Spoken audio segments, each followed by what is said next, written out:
Hello everyone, welcome back to my channel. আজকে তোমাদের সাথে শেয়ার করব উনুন না জ্বালিয়ে কাঁচা আমের এই দুর্দান্ত আচারটা কিভাবে বানিয়েছি।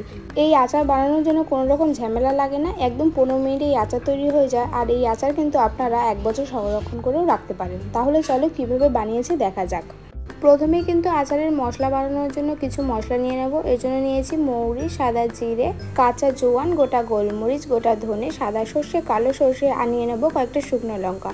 তারপরে এই সব মশলাগুলোকে ধরে কিন্তু আমরা কিছুক্ষণ রোদে রেখে দেবো। আগেই বলেছি উনুন জ্বালাবো না, তাই এটাকেও কিন্তু রোদেই গরম করব।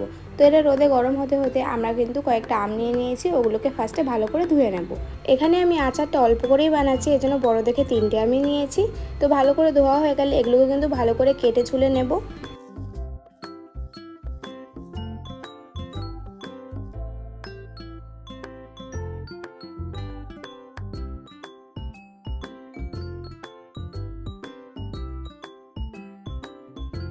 তারপরে সব আম ছোলা হয়ে গেলে এমন একটা ঘষুনি দিয়ে ভালো করে কিন্তু আমগুলোকে ঘষে নেব।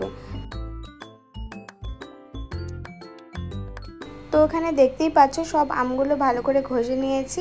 আর এই আমগুলো কিন্তু আচার বানানোর জন্য একদম রেডি। তারপরে কয়েকটা কাঁচা লঙ্কা নিয়ে নেব। ওই কাঁচা লঙ্কাগুলো এই চপারের সাহায্যে কিন্তু চপ করে নেব।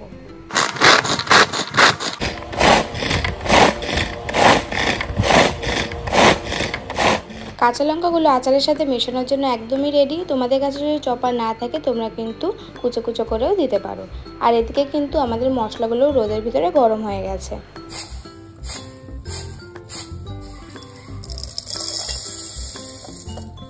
তো মশলাগুলো গুঁড়ো করার জন্য ওর মধ্যে কিছুটা বিট নুন আর চিনি দিয়ে গুঁড়ো করবো। আর এদিকে আমাদের আচারের মশলা কিন্তু একদম রেডি। এবারে হচ্ছে সব কিছু মেশানোর পালা।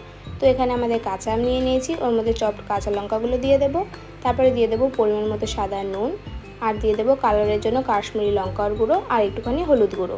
তারপরে দেবো হচ্ছে হিংটা দিলে আচারের গন্ধটা কিন্তু খুবই ভালো হয়। তারপরে দিয়ে দেবো ভিনিগার, এটাও খুব ইম্পর্টেন্ট জিনিস, কারণ ভিনিগার দিলে আচারটা অনেকদিন থাকবে। তারপরে আচারের মশলা আর পরিমাণ মতো সর্ষের তেল দিয়ে ভালো করে কিন্তু মিশিয়ে নেব। তো আমের সাথে সব মশলাগুলো ভালো করে মিশিয়ে নিলে আমাদের আমের আচার কিন্তু একদম রেডি। তো এই আচারটা কিন্তু আমরা কাচের বয়মে ভরে কিন্তু 2 দিন রোদে রাখবো। তো কাঁচা আম শেষ হয়ে যাওয়ার আগে এই আচারটা অবশ্যই বাড়িতে বানিয়ে রেখে দিন, খুবই ভালো খেতে হয়। সাথে কিন্তু এর গন্ধটাও অত্যন্ত ভালো আসে।